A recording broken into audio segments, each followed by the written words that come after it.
Salut à tous et bienvenue une fois de plus sur cette nouvelle astuce WandaTech. J'espère que vous allez bien les amis, j'espère que vous portez bien et que tout se passe pour le mieux de votre côté.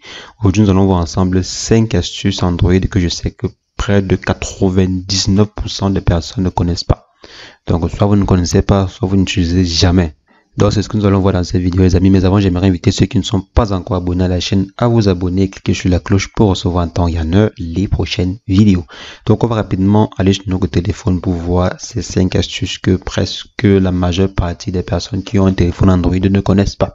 Donc je vais démarrer mon téléphone et on va commencer par la première astuce.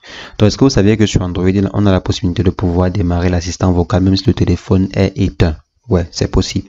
Donc si par exemple, je vais d'abord déverrouiller le téléphone. Pour ceux qui ne savent pas ce que c'est que l'assistant vocal ou l'assistance Google, c'est simplement cette petite technologie qui est ici qui vous permet de pouvoir communiquer avec votre téléphone sans pour autant toucher le téléphone, sans pour autant toucher l'écran. Donc vous voyez, c'est en train de saisir. Je vais par exemple dire, OK Google, quoi de neuf sur le coronavirus? Ces résultats proviennent d'une recherche. OK. Quelle température fera-t-il demain? Il y aura du soleil demain à Padoue. La température maximale prévue sera de 32 degrés et la minimale de 19.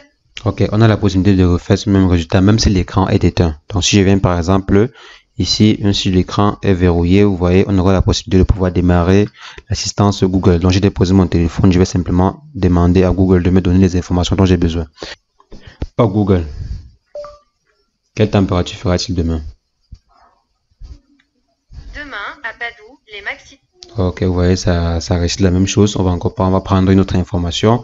Oh Google, qui a gagné la Coupe du Monde en 2020? Ceci provient de Cora. J'ai donné une information qui était fausse. Normalement, la Coupe du Monde, je pense que c'était en 2018. Ok Google, puis-je avoir les différentes statistiques sur le coronavirus? Un résultat de recherche. Ok. Donc, vous voyez ici, on a la possibilité de pouvoir interroger l'assistance vocale, même si l'écran est verrouillé. Donc, on peut avoir un max d'informations sans pour autant même déverrouiller son téléphone. Donc, voilà, je peux carrément même surfer sur mon téléphone sans pour autant déverrouiller mon téléphone. C'est très pratique pour aller disons faire des recherches ou bien accéder à son téléphone ou accéder à certaines informations sur son téléphone sans pour autant déverrouiller le téléphone. Donc maintenant on va passer à la seconde astuce qui est simplement quoi, si je me rends par exemple sur, je vais déverrouiller mon téléphone maintenant, si je me rends par exemple sur Google Chrome, là on a les différents onglets qui sont démarrés. Si je veux par exemple passer d'un onglet à un autre, il me faut d'abord, soit je fais comme ceci, je pars ici, je pars comme ceci, ou bien je viens ici, je zappe comme ceci, ou je pars là, donc je viens comme ceci. Mais maintenant il y a une façon d'aller plus vite, il y a une façon de naviguer plus vite sur les différents onglets. Il suffit simplement de glisser votre main ici en haut au niveau de la barre d'adresse. Vous glissez de la gauche vers la droite, donc je glisse comme ceci, ou bien de la droite vers la gauche, donc je glisse comme ceci, je reviens. Je glisse, je glisse, je glisse, je glisse. Donc là, vous voyez, c'est très facile. C'est très pratique. Maintenant, si on passe à la prochaine astuce qui est très intéressante également, c'est la capacité de pouvoir créer vous-même vos propres, disons, vos propres widgets intéressants avec les paramètres. Qu'est-ce que je veux par là dire? Si on vient par exemple ici, on passe sur widget, on aura la possibilité de pouvoir créer un widget qui nous redirige directement vers une configuration bien précise. Je pars par exemple là sur les paramètres. C'est à quel niveau? Si je viens là sur les paramètres, ok, on part les paramètres. Donc je maintiens, je choisis, je viens ici. Donc là maintenant on va par exemple choisir un paramètre comme le Wi-Fi, c'est-à-dire que lorsqu'on va cliquer sur ce bouton-ci, ça va nous rediriger directement vers l'espace de Wi-Fi. Donc on peut par exemple le reconfigurer, on peut ajouter encore notre widget de paramètres qui va nous rediriger par exemple vers les connexions Bluetooth. Donc vous pouvez par exemple configurer comme bon vous semble. Je vais par exemple venir ici, j'ajoute ici, je choisis, je peux même prendre quel. Bon, je prends par exemple, on va prendre quoi? Disons à propos du téléphone. Donc là, voici mon raccourci ou bien mon widget qui me redirige vers à propos du téléphone. Là, je peux facilement cliquer sur le débogage et tout. Ou je peux aller simplement sur mon Wi-Fi en cliquant ici. Maintenant, on va passer à la quatrième astuce que beaucoup de personnes ignorent. Vraiment, beaucoup de personnes ne savent même pas que ça existe. C'est la capacité de pouvoir personnaliser son dictionnaire. Vous savez, lorsqu'on va écrire un message, si je viens par exemple ici, que je vais écrire un message en venant par exemple là, Voici normalement votre clavier qui est soit en français ou en anglais ou en espagnol ou en italien. Donc si je viens par exemple ici, tape un mot. Vous voyez les mots qui sont proposés ici. Je tape par exemple paresse. Vous voyez, les mots qui sont proposés ici sont des mots qui viennent du dictionnaire français. Maintenant, supposons que vous avez votre langue à vous, ou peut-être vous avez votre... je prends un exemple, hein. Par exemple, au Cameroun, on a ce qu'on appelle le franc-anglais. Donc, c'est un peu l'anglais mélangé avec du français. Supposons que vous avez l'habitude d'utiliser un mot de façon récurrente et tout. C'est vrai, parfois, ça suggère automatiquement ce que vous avez l'habitude d'utiliser, mais parfois, ça ne peut ne pas suggérer. Donc, qu'est-ce qu'on va faire? On va simplement ajouter les mots qu'on a l'habitude d'utiliser ou les mots qu'on utilise beaucoup ou les mots qu'on aimerait utiliser à notre dictionnaire traditionnel. Donc, si je viens par exemple ici, je pars dans les paramètres à ce niveau et je pars au niveau, je viens ici, je fais la recherche, on part au niveau de dictionnaire.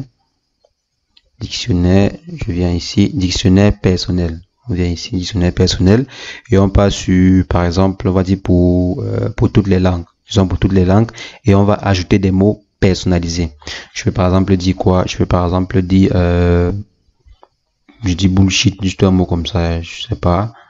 J'écris simplement comme ça. C'est juste, je ne sais même pas si ça existe. Maintenant, pour pouvoir, je peux par exemple créer un raccourci. Je tape par exemple BLSH. Si je tape par exemple BLSH dans mon clavier, ça va m'afficher ce mot-ci. Maintenant, je peux encore venir et j'ajoute encore un autre mot. Par exemple, oh my gosh. Ok. Bon, ça c'est, je suppose, hein, je prends comme ça. Je prends OMG et je viens. Ça fait mon deuxième mot. Maintenant, si je viens par exemple dans une discussion, dans une conversation, dans une recherche, je tape simplement OMG. OMG. Vous voyez, voici la proposition qui sort et c'est intéressant. Donc, c'est très très intéressant. Maintenant, si je viens par exemple là, je vais d'abord taper BLSH. Ok. Vous voyez, ça affiche le mot normal. Bullshit. Donc, c'est assez intéressant. C'est assez intéressant comme raccourci. Et maintenant, comme dernière astuce que presque la majeure partie des personnes qui utilisent des téléphones Android ignorent, c'est quoi? C'est cette petite fonctionnalité-ci. Allons-y, je vais vous montrer. Si par exemple, je viens ici et que j'aimerais insérer euro, vous voyez, je tape d'abord sur AB, je tape d'abord sur 1, 2, 3 et tape sur ABC. Maintenant, si je viens simplement ici, étant sur ABC, donc on revient sur ABC. Maintenant, je vais par exemple choisir une lettre qui est parmi ces lettres-ci. Au lieu de venir taper ici ABC, taper comme ceci, choisir, taper comme ceci, choisir, si je suis directement sur ABC que j'aimerais insérer, je sais pas, un chiffre ou un caractère spécial, qu'est-ce que je peux faire? Je peux simplement maintenir le point 1, 2, 3 et aller sur la lettre ou le chiffre dont j'ai besoin. Je suppose par exemple que j'aimerais mettre arrobas, non, ou j'aimerais mettre disons le dollar. Je viens ici, je mets et je lâche. Maintenant ça revient sur ABC normalement. Donc je continue à écrire. Maintenant après si j'aimerais mettre un chiffre, qu'est-ce que je fais? Je maintiens 1, 2, 3, je passe sur le chiffre ici. Donc je viens là, donc on va revenir à ce niveau. Je passe sur 2, non pas 2 ici, je pars même sur 3, donc allons sur 3, on valide. Donc vous voyez, c'est très très pratique. Maintenant si je viens par exemple ici, je pars même sur, allons sur 7, on dépose, non pas 7 en haut, allons sur 7, on dépose. Maintenant si on veut m'aller sur, allons sur ici, ok, on dépose. Donc vous voyez, c'est vraiment très très pratique. Je sais que vous n'utilisez jamais, vous n'utilisez presque jamais cette astuce là.